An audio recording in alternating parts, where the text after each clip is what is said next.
Hi students, welcome two commerce tutorial. ഇന്ന് നമ്മൾ discuss ചെയ്യാൻ പോകുന്നത് പുതിയ ചാപ്റ്ററായ പെർഫോമൻസ് ഓഫ് കോൺട്രാക്റ്റ് ആണ്. എന്താണ് പെർഫോമൻസ് ഓഫ് കോൺട്രാക്റ്റ് എന്ന് പറഞ്ഞാൽ, ഒരു കോൺട്രാക്റ്റ് ഫോം ചെയ്യുമ്പോൾ അതിലുണ്ടാകുന്ന പാർട്ടീസിന് അവരായിട്ട് ചെയ്ത് തീർക്കേണ്ട ചില ഒബ്ലിഗേഷൻസ് ഉണ്ട്. ആ ഒബ്ലിഗേഷൻസ് ചെയ്ത് തീർക്കുമ്പോഴാണ് ഒരു കോൺട്രാക്റ്റ് പെർഫോം ചെയ്യുന്നത്. When the parties to the contract fulfill their obligation under a contract, the contract is said to have been performed and the contract comes to an end. ഒരു കോൺട്രാക്റ്റിലെ parties അവരുടെ obligations ചെയ്തു തീർക്കുമ്പോഴാണ് ഒരു contract perform ചെയ്തു എന്ന് പറയുന്നത്. അങ്ങനെ ഉത്തരവാദിത്തങ്ങൾ നിറവേറ്റിക്കഴിഞ്ഞാൽ, അല്ലെങ്കിൽ ഒബ്ലിഗേഷൻസ് നിറവേറ്റിക്കഴിഞ്ഞാൽ ആ കോൺട്രാക്റ്റ് അവസാനിക്കുകയും ചെയ്യുമെന്നാണ് പറയുന്നത്. As per section 37 of the Indian contract act, the parties to a contract must either perform or offer to perform their respective promises unless such performance is dispensed with or excused under the provisions of this act or any other law. Indian contract act section 37 പറയുന്നത്, ഒരു കോൺട്രാക്റ്റിലെ parties അവരുടെ promisor ഒന്നില്ലെങ്കിൽ perform ചെയ്യണം, അല്ലെങ്കിൽ perform ചെയ്യാൻ വേണ്ടി offer ചെയ്യണം. That means ആ പെർഫോമൻസ് ഈ ആക്ട് പ്രകാരം ഒഴിവാവുകയോ, അല്ലെങ്കിൽ ഒരു തരത്തിൽ ഏതെങ്കിലും ഒരു ആക്ട് പ്രകാരം ഒഴിവാവുകയോ, അല്ലെങ്കിൽ ഒരു തരത്തിലുമുള്ള എക്സ്ക്യൂസ് ചെയ്യാതിരിക്കുകയോ ആണെങ്കിൽ, ദാറ്റ് മീൻസ് ദ സെക്ഷൻ 37 പ്രകാരം ഒരു കോൺട്രാക്റ്റിലെ പാർട്ടീസിൻ്റെ പ്രോമിസി ഒന്നില്ലെങ്കിൽ പെർഫോം ചെയ്യണം, അല്ലെങ്കിൽ പെർഫോം ചെയ്യാനുള്ള ഓഫർ നൽകണം എന്നാണ് പറയുന്നത്. അപ്പോൾ ഇവിടെ എന്താ പറയുക, either perform or offer to perform, either to perform offer to perform. അപ്പോൾ ഈ either to perform offer to പെർഫോമിൻ്റെ കേസിലാണ് നമ്മൾ പെർഫോമൻസ് ഓഫ് കോൺട്രാക്റ്റിനെ ക്ലാസിഫൈ ചെയ്തിട്ടുള്ളത്. There are the two types of performance of contract: actual performance, attempted performance. Actual performance എന്ന് പറയുകയാണെങ്കിൽ, A contract is said to be discharged by actual performance when the parties to the contract perform their promise in accordance with the terms of the contract. എന്ന് വെച്ചാൽ ഒരു കോൺട്രാക്റ്റിലെ party അവരുടെ promise ആ കോൺട്രാക്റ്റിൽ പറഞ്ഞ പ്രകാരം ചെയ്തു തീർത്തിട്ടുണ്ടെങ്കിൽ അത് ആക്ച്വലി പെർഫോം ചെയ്തു, അല്ലെങ്കിൽ ഒരു contract discharge by actual performance എന്ന് പറയാം. കോൺട്രാക്റ്റിലെ ടേംസ് ആൻഡ് കണ്ടീഷൻസ് പ്രകാരം അതിലെ പാർട്ടീസിന് അവിടെ പ്രോമിസുകൾ ചെയ്തു കഴിഞ്ഞാൽ അവിടെ ആക്ച്വൽ പെർഫോമൻസ് ഉണ്ടായി എന്നാണ് പറയുന്നത്. Next, attempted performance or tender. A contract is said to be discharged by the attempted performance when the promiser has made an offer performance that is valid tender to the promisee but it has not accepted by the promisee. section 38. അതായത് attempted പെർഫോമൻസിൻ്റെ കേസിൽ സംഭവിക്കുന്നത്, promisor അവർ ചെയ്തു കൊടുക്കേണ്ട കാര്യങ്ങൾ, അല്ലെങ്കിൽ promisor അവർ ചെയ്യേണ്ട കാര്യങ്ങൾ അവർ ചെയ്യുകയും ബട്ട് പ്രോമിസി അത് ആക്സെപ്റ്റ് ചെയ്യില്ല. അതാണ് അറ്റംപ്റ്റഡ് പെർഫോമൻസ് എന്നതുകൊണ്ട് ഉദ്ദേശിക്കുന്നത്. അറ്റംപ്റ്റഡ് പെർഫോമൻസ് ഓർ ടെൻഡറിനെ നമുക്ക് ഡീറ്റെയിൽഡ് ആയിട്ട് നോക്കാനുണ്ട്. എന്താണ്? Section 38 say that where a promiser has made an offer of performance to the promisee and the offer has not been accepted, the promiser is not responsible for non-performance or does he thereby lose his rights under the contract. എന്ന് വെച്ച് കഴിഞ്ഞാൽ, ഒരു promisor perform ചെയ്യുകയും ആ പ്രോമിസറിൻ്റെ promise accept ചെയ്യാതിരുന്നാൽ promisor ഒരിക്കലും non പെർഫോമൻസിനുള്ള responsibilities അയാൾക്ക് വരുന്നില്ല. That means അയാൾ അവിടെ അറ്റംപ്റ്റ് നടത്തിയിട്ടുണ്ട് എന്നാണ് പറയുന്നത്. അതോടൊപ്പം തന്നെ ആ കോൺട്രാക്റ്റിൽ ഉണ്ടായിരുന്ന ഒരു റൈറ്റ്സ് അയാൾക്ക് ഒരു റൈറ്റ്സും അയാൾക്ക് നഷ്ടപ്പെടുകയില്ല എന്നാണ് പറയുന്നത്. അതുകൊണ്ട് തന്നെ thus tender of performance is equivalent or actual performance. Tender of performance അല്ലെങ്കിൽ അറ്റംപ്റ്റ് ഓഫ് പെർഫോമൻസ് ആക്ച്വൽ പെർഫോമൻസിന് തുല്യമായിരിക്കും എന്നാണ് പറയുന്നത്. It excuse the promiser from further performance and entitles him to sue the promisee for the breach of contract. ഇവിടെ promisor ചെയ്യേണ്ട കാര്യം അയാൾ ചെയ്തിട്ട് അയാളോട് വീണ്ടും ആ കാര്യം ചെയ്യാൻ പറയാനുള്ള റൈറ്റ്സ് ഇല്ല എന്നാണ് പറയുന്നത്. റിപ്പീറ്റഡായിട്ട് പറയാനുള്ള റൈറ്റ് ഇല്ല എന്നാണ് പറയുന്നത്.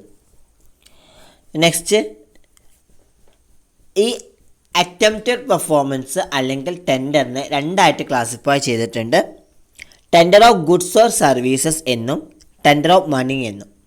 Tender of goods or services എന്ന് പറഞ്ഞാൽ attempted offer involving goods and services.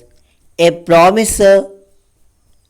promiser may treat the refusal of the promisee as the repudiation or disownment of contract, and he will be released from his obligations to perform, or he can file a suit against such repudiation.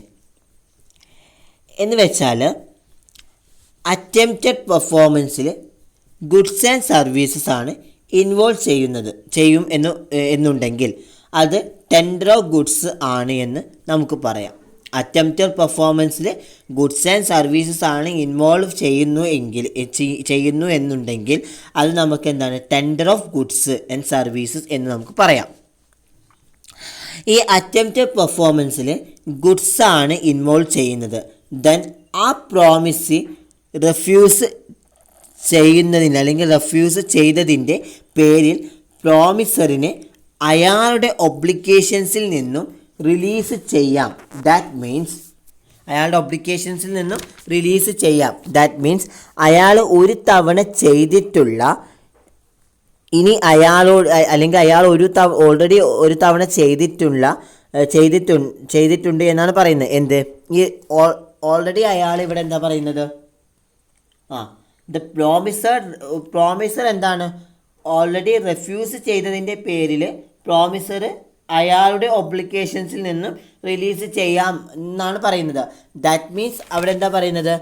അയാൾ ഒരു തവണ ചെയ്തിട്ടുള്ള ഇനി അയാളോട് അത് repeat ചെയ്യാൻ നമുക്ക് പറയാനുള്ള റൈറ്റ് ഇല്ല എന്നാണ് പറയുന്നത്. അയാൾ ഓൾറെഡി ഒരു വട്ടം ചെയ്തിട്ടുണ്ട്, പക്ഷെ അയാളുടെ റിപ്പീറ്റഡായിട്ട് വീണ്ടും അത് ചെയ്യാമെന്ന് പറയാനുള്ള റൈറ്റ്സ് ഇല്ല.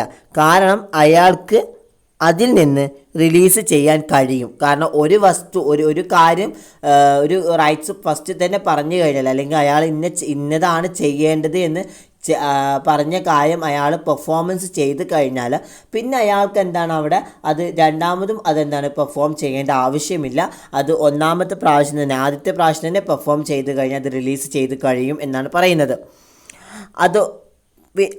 അതോടൊപ്പം വേറെന്താ പറയുന്നത്? ഇവിടെ ഒന്ന് പറയണ്ട, he can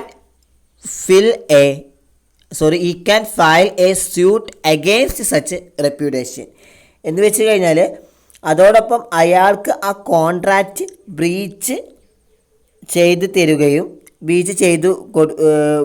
ചെയ്യുകയും ഇൻ കേസ് അതിനെ അയാൾക്ക് സാധിക്കും എന്നാണ് പറയുന്നത്. എന്നുവെച്ചാൽ ആ ഒരു കോൺട്രാക്റ്റ് അതോടൊപ്പം അയാൾക്ക് എന്താണ് ബ്രീച്ച് ചെയ്യാൻ സാധിക്കും എന്നാണ് പറയുന്നത്. എന്ന് വെച്ച് കഴിഞ്ഞാൽ ഈ റൈറ്റ്സ് രണ്ടാമതും എന്താണ് അയാൾക്ക് വീണ്ടെടുക്കാൻ സാധിക്കില്ല. എന്ന് വെച്ച് കഴിഞ്ഞാൽ ആ ഒരു പ്രോമിസറി എന്താണോ പെർഫോം ചെയ്യാൻ പറഞ്ഞിട്ടുള്ളത്, എന്ത് കണ്ടീഷനാണോ പെർഫോം ചെയ്യാൻ പറഞ്ഞിട്ടുള്ളത് അത് ചെയ്ത് കഴിഞ്ഞാൽ പിന്നെ റിപ്പീറ്റഡായിട്ട് ചെയ്യാൻ പറ്റാത്തത് കാരണം കൊണ്ട് തന്നെ അത് ഓൾറെഡി റിലീസ് ചെയ്യുകയും അത് ഡിസ്ചാർജ് ചെയ്യുകയും ചെയ്യും എന്നാണ് പറയുന്നത്. ടെൻഡർ ഓഫ് മണി എന്ന് പറയുകയാണെങ്കിൽ attempted performance for payment of money, the tender of money does not amount to discharge of debt. ചില കേസുകളിൽ എമൗണ്ട് കൊടുത്തിട്ടാവും ആ ഒരു കോൺട്രാക്റ്റിൽ അല്ലെങ്കിൽ അറ്റംപ്റ്റഡ് പെർഫോമൻസ് എന്നൊരു കോൺട്രാക്റ്റിൽ പെർഫോം ചെയ്യുന്നത്. അത്തരം കോൺട്രാക്റ്റിൻ്റെ കേസിൽ അറ്റംപ്റ്റഡ് പെർഫോമൻസ് കൊടുക്കുകയാണെങ്കിൽ അല്ലെങ്കിൽ അറ്റംപ്റ്റഡ് പെർഫോമൻസ് നടക്കുകയാണെങ്കിൽ അതിനെയാണ് നമ്മൾ ടെൻഡർ ഓഫ് മണി എന്ന് പറയുന്നത്. ചില കേസുകളിൽ എമൗണ്ട് കൊടുത്തിട്ടാവും ആ കോൺട്രാക്റ്റ് പെർഫോം ചെയ്യുന്നത്. അത്തരം കോൺട്രാക്റ്റിൻ്റെ കേസിൽ അറ്റംപ്റ്റഡ് പെർഫോമൻസ് നടക്കുകയാണെങ്കിൽ അതിനെയാണ് നമ്മൾ ടെൻഡർ ഓഫ് മണി എന്ന് പറയുന്നത്. ഇവിടെ പ്രത്യേകമായിട്ട് ശ്രദ്ധിക്കേണ്ട ഒരു കാര്യം എന്ന് പറഞ്ഞു കഴിഞ്ഞാൽ, ക്യാഷ് കൊടുക്കേണ്ടത് കൊടുത്തിട്ട് റിസീവ് ചെയ്യാതിരുന്നാൽ അത് ഒരു അറ്റംപ്റ്റഡ് പെർഫോമൻസ് ആണ്.